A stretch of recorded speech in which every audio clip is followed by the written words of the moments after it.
Film dibuka dengan memperlihatkan seorang anggota CIA bernama John yang sedang memantau pergerakan musuh dari atas gedung. ID on Abel Zachariah, Turkish intelligence.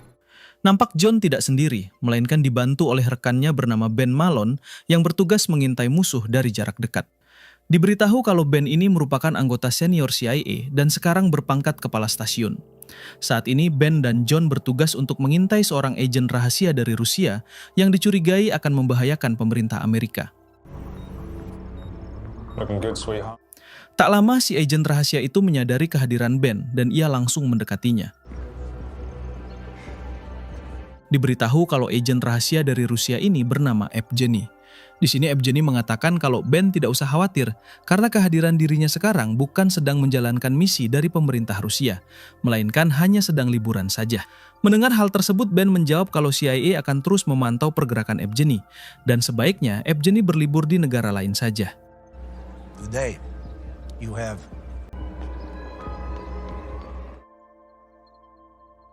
Malam harinya Ben mendatangi salah satu kafe karena ternyata malam ini ia akan merayakan hari jadi pernikahan dengan istrinya yang bernama Farah ini orangnya.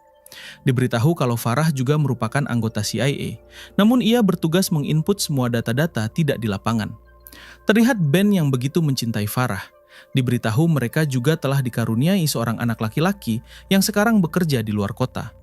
Tak lama Farah meminta izin kepada Ben karena ia ingin pergi ke toilet sebentar.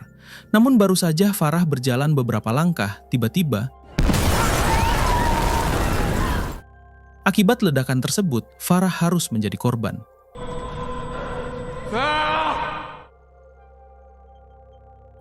Satu bulan kemudian terlihat Ben yang masih belum bisa move on semenjak ledakan di kafe yang menewaskan Farah istrinya. Hey, man. Ben juga tidak tinggal diam karena sampai sekarang ia terus mencari siapa dalang di balik pengeboman tersebut. Keesokan harinya Ben berziarah ke makam Farah. Di sini Ben hanya bisa mendoakan Farah dan ia berjanji akan menemukan para pelaku pengeboman itu sampai ke akar-akarnya. Siang harinya Ben melakukan rapat dengan para petinggi CIA. Di sini mereka membahas tentang kematian Farah yang sampai sekarang belum juga ditemukan para pelaku pengebomannya. Dari hasil rapatnya, para petinggi CIA berniat untuk menutup saja kasus ini.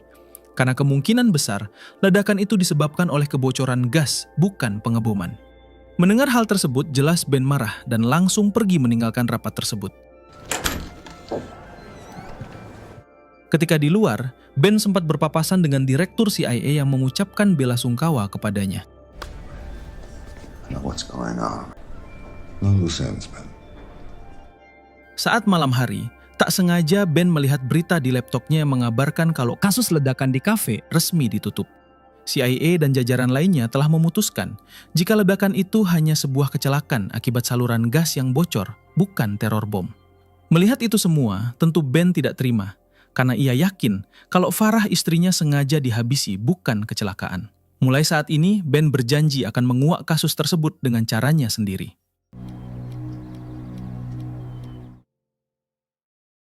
Hari berikutnya, Ben datang ke kantor CIA, lalu bertemu dengan seorang hacker yang bekerja di sana. Ben meminta si hacker agar membuka lagi data saat kejadian ledakan di kafe yang menewaskan Farah. Did you know Farah? Why do you think I'm helping? Ternyata, saat kejadian itu ada beberapa orang Rusia yang bisa jadi mereka adalah anak buahnya Evgeny si agen rahasia yang pernah kita lihat di awal film. Si hacker menyarankan Ben agar sebaiknya mendatangi Evgeny karena bisa jadi dialah dalang dari pengeboman tersebut. Who's been snooping? Setelah itu Ben kembali ke rumah untuk melihat lagi data detail tentang Evgeny si agen rahasia Rusia. Akan tetapi, di sini Ben malah melamun sebab teringat lagi dengan kenangan manis bersama Farah istrinya. Kala itu Ben sedang dinner bersama Farah. Terlihat mereka berdua yang sangat mesra dan menjadi pasangan yang serasi. Tak lama Farah memberikan Ben hadiah berupa kalung yang diberi nama kalung Fatimah. Farah meminta Ben agar tidak pernah melepas kalung itu sampai kapanpun, karena menurutnya kalung tersebut akan membawa keberuntungan untuk Ben. Ben pun berjanji tidak akan pernah melepas kalung Fatimah yang dimaksud. Adegan kembali ke sekarang, yang mana saat ini Ben berencana untuk bertemu dengan John rekannya di salah satu kafe. Tak berselang lama, Ben dan John bertemu. Di sini Ben masih membahas perihal kematian Farah istrinya yang kasusnya tiba-tiba ditutup begitu saja oleh CIA. Ben meminta tolong kepada John agar ia mau membantunya karena Ben yakin jika Farah tewas bukan karena kecelakaan biasa, namun sengaja diincar oleh seseorang. Sebagai sahabat sejati, tentunya John bersedia membantu Ben. Bahkan John meminta agar sebaiknya Ben banyak istirahat saja. Biarkan penyelidikan ini John yang menangani. Thanks, John. Setelah itu, Ben mendatangi teman Farah untuk menanyakan apakah Farah pernah menyimpan rahasia kepada orang tersebut. Si teman mengatakan kalau Farah adalah wanita baik yang tidak pernah bermacam-macam di belakang Ben. Akan tetapi, Farah menyimpan sesuatu yang tidak pernah Ben ketahui sebelumnya, yaitu tabungan yang lumayan banyak. Tanpa sepengetahuan Ben, Farah selalu menitipkan uang kepada temannya itu untuk tabungan di masa tua. Namun karena sekarang Farah telah tiada, si teman menyerahkan semua tabungan tersebut kepada Ben.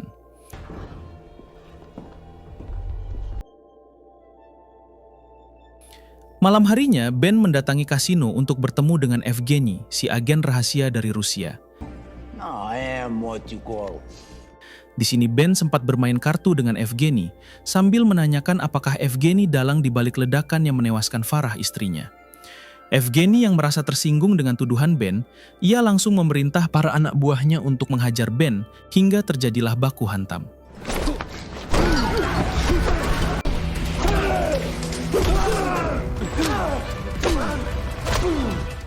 Karena kalah jumlah, pada akhirnya Ben berhasil terpojokan lalu ditangkap. Disappointing.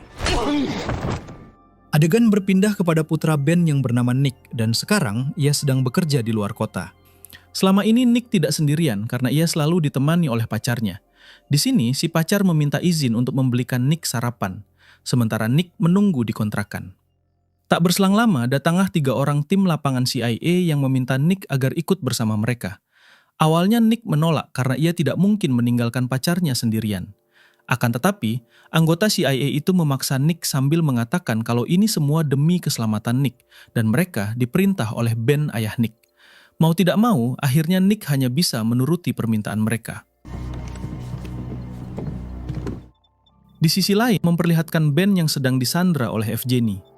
Kemudian Evgeny mengajak Ben mengobrol secara baik-baik, membicarakan kenapa Ben bisa menuduh Evgeny sebagai dalang dari ledakan yang menewaskan Farah. Ben menjawab kalau Evgeny adalah agen rahasia dari Rusia, jadi pantas saja jika dia mengincar Farah karena Farah adalah orang yang menyimpan semua data-data CIA. Evgeny bersumpah kalau dirinya bukanlah dalang dari ledakan itu, karena saat ini ia sedang cuti dan tidak diberikan misi apapun oleh pemerintah Rusia.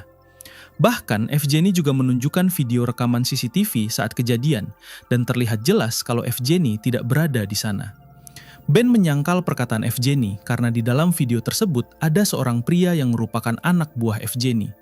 Namun Evgeny menjelaskan jika orang itu sudah lama tidak bekerja untuknya dan sekarang dia bergabung dengan tentara bayaran Amerika. Mendengar semua penjelasan itu, Ben mulai percaya dengan Evgeny. Namun tiba-tiba mereka diserang oleh tim tentara bayaran Amerika yang sedang dibicarakan.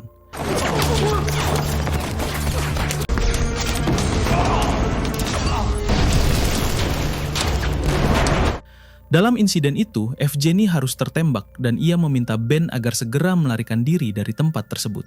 Sebisa mungkin Ben mencoba menghindar. Hingga di suatu waktu Ben menghubungi John lalu memintanya agar segera menjemput.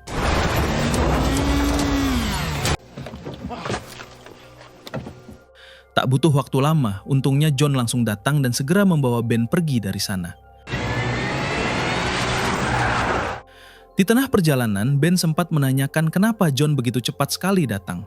John menjawab jika kebetulan dirinya sedang berada di daerah tersebut. Kemudian John membawa Ben ke tempat persembunyiannya, yaitu di dalam kapal laut.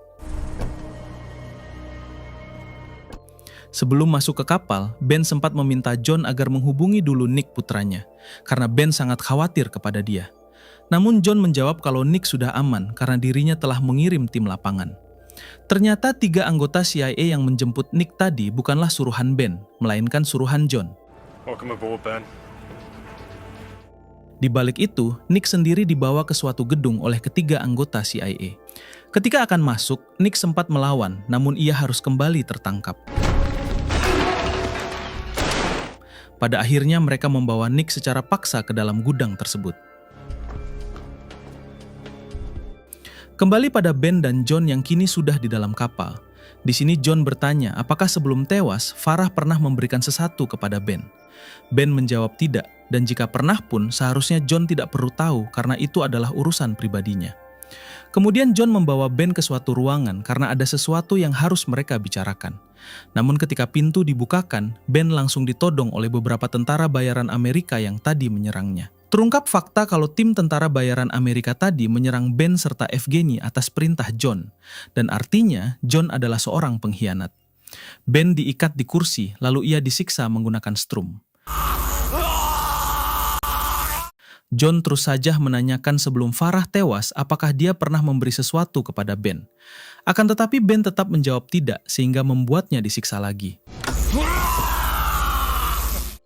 Merasa Ben tidak akan membuka mulut, John memerintah si ketua dari kelompok tentara bayaran agar menghabisi Ben. Sementara dirinya akan mendatangi Nick putra Ben untuk mencari informasi darinya.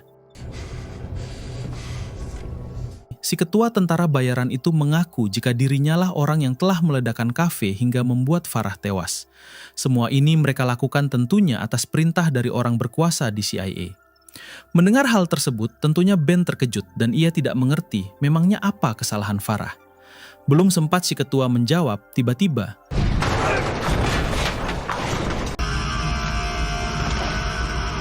ternyata orang tersebut datang untuk menyelamatkan Ben. Ketika dibuka topengnya, rupanya orang itu adalah wanita yang bernama Christina. Di sini, Ben sempat menanyakan siapakah Christina sebenarnya. Christina akan menjelaskannya nanti. Karena yang terpenting sekarang adalah bisa membawa Ben kabur dari sana. Dengan cepat, mereka berdua langsung pergi ke ruangan depan lalu menembaki semua anak buah John.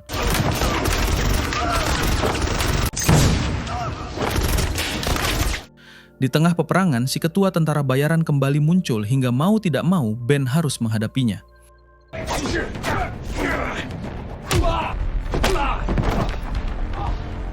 Setelah berduel cukup lama, pada akhirnya Ben berhasil menyemplungkan si ketua tentara bayaran itu ke laut. Kemudian Ben segera kabur bersama Christina menggunakan perahu kecil yang ada di sana.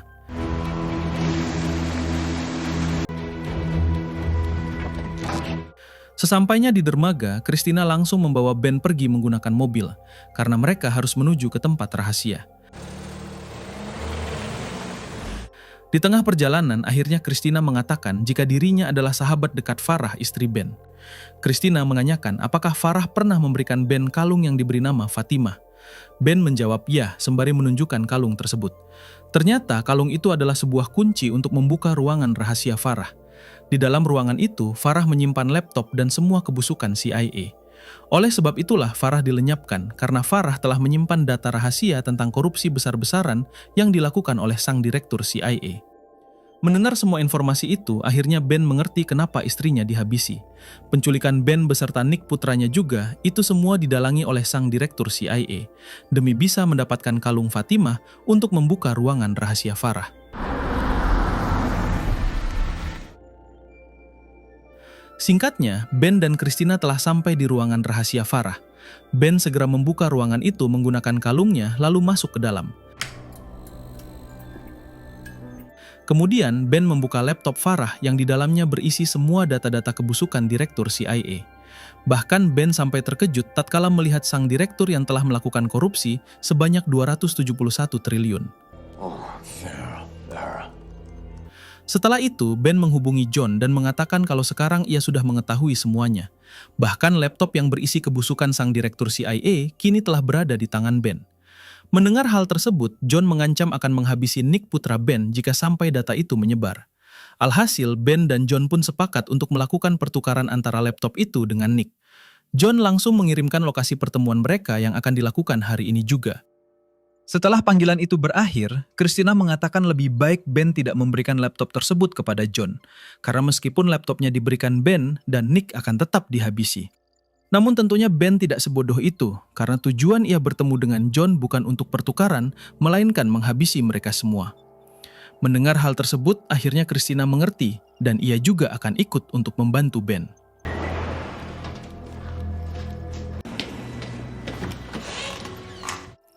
Sebelum berangkat, Ben menghubungi dulu si hacker CIA.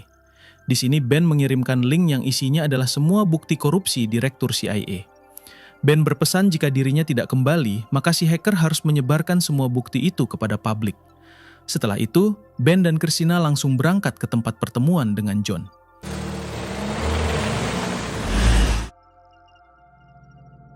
Ketika akan sampai, Ben menurunkan dulu Christina. Sebab kali ini, Christina akan bertugas menjadi sniper untuk melindungi Ben dari jarak jauh.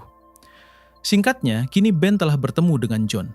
Terlihat John yang tidak sendiri karena ia juga menyimpan sniper di atas gedung dan 2 orang anak buahnya. Di sini Ben meminta John agar melepaskan dulu Nick putranya. Dan setelah itu, barulah Ben akan menyerahkan laptop yang dimaksud. Sorry. Get in the car, Nick. Setelah Nick dilepaskan, Ben memintanya agar masuk ke dalam mobil. Sementara dirinya segera memberikan laptop sembari mengatakan kalau mulai saat ini mereka tidak ada lagi urusan. Namun ketika John akan pergi, tiba-tiba Christina berhasil menghabisi kedua anak buah John, hingga kini menyisakan John seorang. Dengan cepat, Ben segera merebut kembali laptop tersebut. Namun tiba-tiba si ketua tentara bayaran yang ternyata masih hidup datang untuk membantu John. Ben pun memilih untuk melarikan diri dengan menggunakan mobilnya. Hingga terjadilah aksi kejar-kejaran dan tembak-tembakan.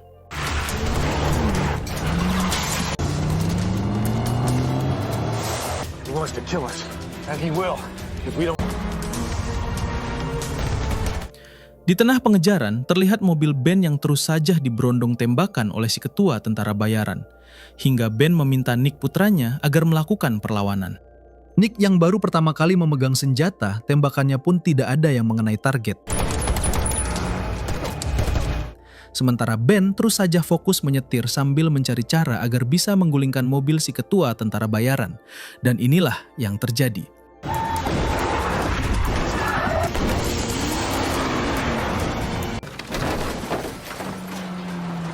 Akibat tabrakan itu, si ketua tentara bayaran harus sekarat, sementara John berhasil meloncat sebelum mobil tersebut oleng. Dengan cepat, Ben beserta Nick langsung mendekat lalu menghabisi si ketua tentara bayaran. Setelah itu, Ben mencari John yang tadi berhasil loncat. Tak lama, tiba-tiba John muncul sambil menantang Ben agar berduel dengannya. Tanpa ragu, Ben menerima tantangan itu dan inilah aksinya.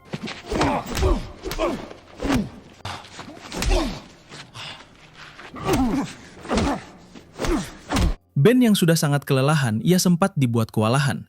Namun pada akhirnya, Ben dapat mengunci John dan membuatnya pingsan.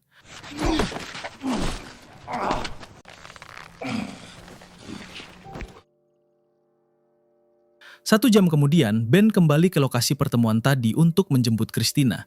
Tak lama, datanglah satu mobil dan ternyata itu adalah anggota CIA yang kemarin diperintah John untuk menangkap Nick. Di sini, si anggota CIA tersebut meminta maaf kepada Ben karena kemarin ia hanya diperintah mengamankan Nick, bukan menculiknya. Ben yang menyadari orang tersebut tidak bersalah, tentu ia memaafkannya. Kemudian Ben meminta orang tersebut agar membawa John lalu diserahkan ke kantor polisi untuk dihukum seberat-beratnya. Saat waktu sudah malam, Ben menghubungi seseorang. Di sini, Ben meminta orang itu agar membongkar semua bukti korupsi sang direktur CIA saat rapat dengan para petinggi negara lain besok pagi. Ben sendiri tidak mungkin dapat melakukan hal tersebut karena ia masih menjadi kepala stasiun CIA. To know if you could hack this year's Spookathon. Keesokan harinya, terlihat sang direktur yang sedang rapat dengan para petinggi negara lainnya. Tak lama, masing-masing di ponsel mereka muncul pemberitahuan terkait bukti korupsi sang direktur, termasuk di layar monitor yang digunakan rapat. Di waktu yang sama, datanglah Evgeny, si agen rahasia dari Rusia, yang ternyata masih selamat dari serangan tim tentara bayaran Amerika sebelumnya. Rupanya, orang yang dihubungi oleh Ben semalam adalah Evgeny, dan Evgeny langsung membeberkan semua bukti korupsi sang direktur. Bahkan Evgeny juga sempat memutar rekaman suara saat sang direktur memerintah John untuk menghabisi Ben dan Nick putranya. Get rid of Malloy. Repeat. Tak bisa mengelak lagi, akhirnya sang direktur hanya bisa pasrah lalu diringkus oleh para Interpol. Hari berikutnya, terlihat Ben yang sangat bahagia setelah melihat berita penangkapan sang direktur CIA, bersama dengan seluruh jajarannya yang terlibat. Kini, Ben bisa menjalani hidup dengan tenang, karena semua dalang di balik tewasnya Farah, sang istri, sudah tertangkap. tamat.